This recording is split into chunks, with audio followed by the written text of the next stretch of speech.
Hello, hi guys! Magandang gabi sa inyo lahat. This is Shin from Masigari Channel, a faith healer, also mata reader. So ngayong gabing to, tingnan natin ang nagsasabihin sa inyo ng ating mga gabay. This is Archangel Michael messages for the sign of Leo. So Leo, welcome to my channel. Ano kayang messages, advices, and spirit guides ang ating masasagap for today's video? Kanino naman kayang energy or kaganapan sa buhay ng mga Leo signs ang ating mahagilap? So guys, this reading is a journey lamang, hindi lahat makaka-resonate. Kunin lamang pa makaka-relate sa inyo and comment down below kung kaninong energy ang ating nasagap. And of course, maraming salamat pa sa mga walang sawang pagsuporta sa aking channel. Lalong-lalo na hindi nag-i-skip ng ads. Naway pagpalain po kayo ng Diyos at may kapal, siksik liglig na gumapa o manambalik sa inyong biyaya. Maraming salamat po. So, umpisahan na natin ang laban for Archangel Michael messages for the sign of Leo. So, paano natin siya himay-himayan at paano natin siya, diba, hahagilapin? So, tingnan natin ha, guys. So, what is Archangel Michael messages? Get my information. Angel Spirit messages, give me information for the sign of Leo. Okay, there's a positive thoughts creates a positive result. Ibig sabihin, kailangan always being optimistic, no? Kailangan maging positibo ka sa lahat ng bagay at sa lahat ng panahon. Ganon. So, let's see what is additional messages. And of course, let go of fear now. So, alisin mo yung takot at pangamba mo. Diba? Maging matapang ka sa lahat ng eksena. No? So, let's see what is additional messages for Angel Spirit Guides. Archangel Michael, give me one more. And of course, sinasabi dito, you created, your home is protected by angels, no? Maaaring protektado daw ang iyong tahanan ng ating mga gabay. So, let's see what is additional messages for the sign of Leo. Shuffle muna tayo ng very late, guys, ha? Na-shuffle naman na to. So, kailangan lang natin siya is-shuffle ulit para mas clear, no, ang ating eksena.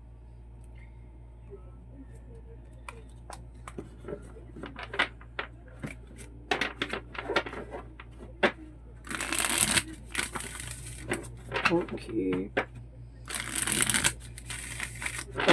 so umpisahan na natin. Okay, umpisahan na natin yung laban. Angel Spirit, please give me information. Oh my God, there's an Ace of Sword, no? Eight of Sword represent blockages, negativities, no? Kumbaga sinasabi dito, you have a full negativities dito, no? Kailangan mo kumawala sa situation. Kumbaga sinasabi dito na kumbaga napapalibutan ka ng mga nega. Get more information, Angel Spirit Guides. And of course, sinasabi dito, there's the sun card. So, ibig sabihin dito, there's a pure positivity, no?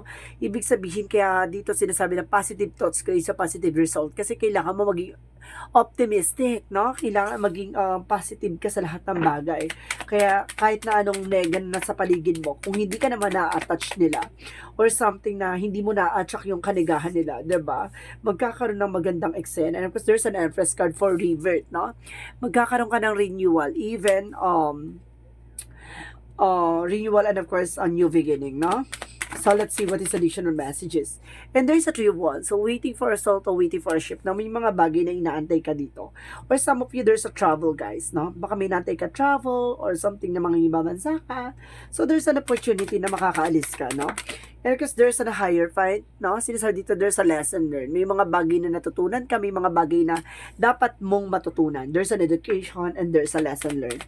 Additional messages. And of course, there's a Four of Wands. Sorry. There's a Four of Wands, no? Kumbaga sinasabi dito na merong celebration. May celebration na nakalaan dito, guys. So, there's a celebration coming in for you, no? So, let's see what is additional messages.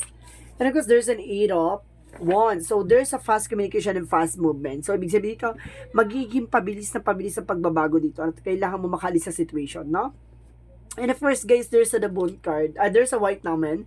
So, there's a, kumbaga, divine, no? There's a divinity dito na, kumbaga, binibigyan ka ng opportunity na para magkaroon ng clear, no? Kumbaga, linaw at paglilinaw lahat ng bagay at magbibigay sa ito ng positibong eksena or positibong aura, no? And of course, there's Ten of Swords. So, there's a backstabbing or betrayal, no? Meron ditong, kumbaga, there's third party with a girl, no? There's a feminine energy na maaaring merong tumatraidor sa'yo, no? So, let's see what is additional messages for Angel Spirit. What is the Three of Wands? So, there's a Three of Cups. So, there's a possible talaga na may third party involved, no? So, let's see what is additional messages. What is the Hierophant? And of course, guys, there's Ten of Pentacles. So, there's a long-term success and long-term investment. No? Kailangan mong alamin mo dapat kung saan ka dapat mag-i-invest. No? Yung pangmatagalan. So, dapat kailangan matuto ka na. So, ibig sabihin dito may mga pinagdaanan ka, no? This past few months, pagdating sa relationship, sa health, even sa finances. So, ibig sabihin dito, kailangan maging practical ka, no? Na kailangan mong mag-decision kung saan ka mag-i-invest ng pangmatagalan. Kumbaga, matuto ka na. So, let's see what is the Four of Wands. So, there's an homecoming. So, some of you ha, baka nag-aantay ka ng travel, na uuwi ka sa Pilipinas or uuwi ka sa ibang bansa. At sinasabi sa'yo dito, there's a justice will serve. Na kumbaga, talagang makukuha mo yan. And of course, magkakaroon ka ng good karma or something na magbibigay sa'yo ng balance. So, let's see what is the Eight of Swords and the Eight of Wands. And of course, guys, there's Page of Cups. Listen to your intuition. So, ibig sabihin dito, makinig ka sa intuitions mo. Ay, there's a Five of Cups, sorry. There's a Five of Cups. So, there's a regret or something disappointments, no? Or something, kumbaga dito, ang sinasabi na there's a moving on, no? Kailangan mo na makaalis sa situation, no? Kumbaga sinasabi na Eight of Wands, there's a travel or something, kumbaga, gusto mo na makaalis, pero hindi ka makaalis sa situation, no? Kumbaga, may humaharang eh. Ang lakas ng energy na may humaharang dito. So, let's see what is the Sun card in the white naman. What is the Sun card in the white naman? There's a King of Wands. So, there's an information na control mo dapat yung emotions, no? Kumbaga, there's an information na kailangan hindi ka ma-attach sa mga negativity. Kailangan, kumbaga, kailangan mo kontrolin yung emotions mo, even yung mga negativity. Kasi there's a negative thoughts, no? Either na magkakaroon ka ng ganon. So, kailangan yamado mo, kailangan alam mo kung ano yung gagawin mo kapag nagkakaroon ka na ng negative thoughts, no? Kailangan mo mag-cleansing. At the same time, there's an information with the Nine of Wands. So, there's a final push. So, ibig sabihin dito, may mga bagay na kailangan mong gawin, no? At kailangan mong alamin. Let's see what is the Three of Wands and the Three of Cups. And because there's an Emperor, be mature enough and being grounded. Kailangan mo maging mature, no? Hindi ka dapat naghihinala basta-basta. Kailangan mo alamin at kailangan mong magkaroon ng pruweba, ganun, proof. So, let's see what is the Hierophant and the Ten of Pentacles. And of course, there's an 8. Wow, there's an 888. So, guys, there's abundance and wealth coming in for you, no? Pagdating sa finances, magiging masagana ang eksena mo na dito. Kumbaga sinasabi dito, mag-focus ka sa trabaho, sa negosyo mo, no? Kumbaga matuto ka na, there's a lessons na nangyari sa'yo from the finances. So, this is the opportunity na kailangan mong maging stricto, no? And of course, there's Four of Cups, no? Re-evaluate or analyze. So, kailangan mo pag-isipan. And of course, kailangan mong kumbaga pakatandaan. So, sinasabi dito, kailangan mong i-analyze o visualize yung bagay bago mo tanggapin yung isang offer. Na, kumbaga, some of you, there's a homecoming, there's a karma, kasi may mga bagay dito na ginawa, no? Kumbaga, may gumawa sa'yo ng hindi maganda, so kinakarma na. Or some of you, guys, no, yung person mo ginayuma, no? Maaring babalik na at bumalik na sa'yo. And of course, there's a karma na matatanggap niya. Or even, kumbaga, may mga bagay na kailangan mag-iwas, no? Baka magayuma yung person mo or magayuma ka. So, let's see what is that outcome. What is the outcome? So, there's a Seven of Wands. So, being protected, no? Kailangan mo maging protektado. Kailangan mo proteksyonan yung grounds mo, no? At proteksyonan yung sarili mo. So, let's see what is additional messages. And because there's a Nine of Cups. There's an offer, no? Kumbaga, there's a lot of opportunities coming in for you. So, kailangan yung mga offer, alam mo kung ano yung tatanggapin mo. And of course, sinasabi dito with the Two of Swords, there's an indecision. Ngayon, kumbaga, nagkakaroon ka ng indecision or kumbaga, confusion, no? So, ay sinasabi na let go of fear now. Alisin mo yung takot at pangamba mo. Additional messages, there's Two of Cups, there's a partnership. So, ibig sabihin dito, there's a partnership involved with the two of you with your person, no? Maaari nga may partnership talaga na, diba, pang matagalan or for a lifetime. So, let's see what is the Love Oracle card. So, let's see what is the Love Oracle card in the Spirit Guides. There's a wedding ring. So, there's a union talaga and everlasting promises, no? And of course, there's an ascending for union or new phase, no? Parang pagkakaroon ka na dito ng learning expansion, yung mga natutunan mo, education, I told you, di ba? Kumbaga may natutunan ka about sa finances, kayo kumbaga naliwanagan ka na. And of course, sinasabi dito, there's a union, and of course, there's a prepare for union. Something na may homecoming talaga, na maaaring uuwi na tong tao na to, or some of you ginayo may person mo, tapos uuwi na, no? Meron talaga ditong, kumbaga, there's a comeback. There's a comeback. So, let's see what is additional fairy messages.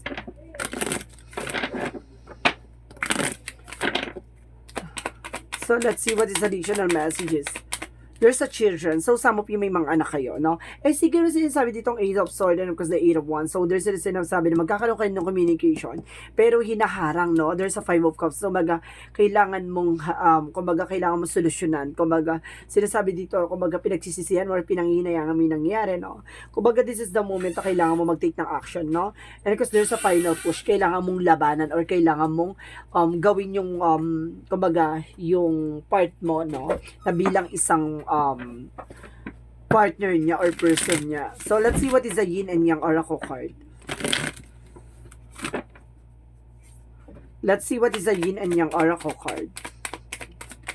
And of course, guys, there's change, no? May mga bagay na mababago. May mga bagay na kailangan mong baguhin. At the same time, there is a freedom, no? Kailangan mong palayain, no? Kailangan mo maging malaya sa bagay-bagay. And of course, there's an opportunities. At the same time, there's assistant by spirit guide. So, ginagabayan ka na to ng ating angel spirit para maunawaan mo yung mga bagay na dapat mong gawin. Okay? So, let's see what is the romance angels. Yung sinasabi na let go of fear now. Alisin mo yung takot at pangamba mo kasi kailangan mo mag-take ng action. There's an your home is protected by angels. So, yung tahanan, protektado ng ating mga anghel. At kailangan mo maging positibo, no? Kailangan mong lahat ng iisipin mo ay magiging maganda yung outcome. Ganon. Pero kasi sinasabi ng romance angels, this could be the one. Maaaring siya na, no? Yung taong nakilala mo, yung taong partner mo, no? Na nakasama mo, maaaring siya na yung taong para sa'yo. So, let's see what is additional. Kaya pala, there's a comeback, no? Pero kasi sinasabi dito na the portal, there's a doors are opening. You decide reward and wild card. So, there's a wild card. I told you. Kaya may wild card kasi may, kumbaga, there's a second chances. Diba? Kumbaga, ang wild card kasi parang ano siya, kumbaga, yung mga natalo or something na kumbaga, nagkaroon ng eksena na, kumbaga, hindi nanalo, no? Kumbaga, magkakaroon ulit ng opportunity para, di ba? Para ipaglaban yung sarili nila. Parang ganon. So, let's see what is the Monsology. And there's ano, hold your vision. So, kailangan panghawakan mo yung hinala mo. Siguro some of you naghihinala na bakit nagbago yung person ko? There's something wrong or something na gumagawa sa kanya. Ganto, ganyan. So, ngayon naunawaan mo na. And of course, there's a communication is the key. So, kailangan mo na communication, no? Para mas klaro at maliwanagan ka sa lahat ng nangyari, no? So, let's see what is the chakra messages. Let's see what is the chakra messages for you, for angel spirit guides. So, nasabi dito, there's a vanity. So, may mga bagay na kailangan mong iwasan, yung mga walang kabuluhan, di ba? Yung alam mong hindi makakatulong sa'yo at hindi magsiserve sa'yo, no? So, let's see what is additional messages. Additional messages for angel spirit. There's a spirituality. So, there's a spiritual involved, no? Talaga, na kailangan mong palakasin ang iyong aura. Even your energy, no? And of course, sinasabi dito, there's a healing. So, there's an healing involvement. So, kailangan mo talaga ng healing. And of course, let's see what is additional messages. For Archangel Raphael. For Archangel Raphael messages, so there's a divine intervention. So, may mga paalala sa iyo ating divine, no? This divine intervention, parang paalala to ng ating angel spirit na you need to take an actions, no? Kailangan mo tanggapin yung guidance ng ating mga gabay. Kumbaga may mga paalala sa iyo or synchronicity or sign na kailangan mo mag-take ng action at magtiwala ka sa ating mga angels. Kaya there's a spirit guides, no? So, let's see what is additional messages. Kaya ko sinasabi dito, there's a, oh my God, it's all about spiritual, guys. There's a spiritual teacher, so kailangan mo talaga ng albularyo, no? Natutulong sa divine spirit, spiritual teacher, divine intervention, spirituality, and assist spirit guides. So, there's an information, it's all about spirituality. Parang spiritual activation or spiritual awakening. So, let's see what is additional messages. Okay, there's an imagination. Imagination is intuitions, no? Palakasin ng iyong mindset or something, kumbaga creativity or creations na pagdating sa kaisipan. So, let's see what is energy. And of course, Pip siya ka Arcangel Gabriel for your intuition.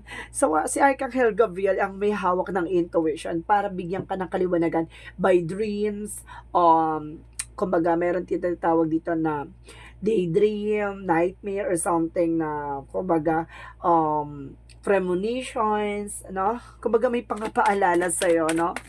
And of course, sinasabi dito, there's some cornucopia, ibig sabihin dito pinakain, no?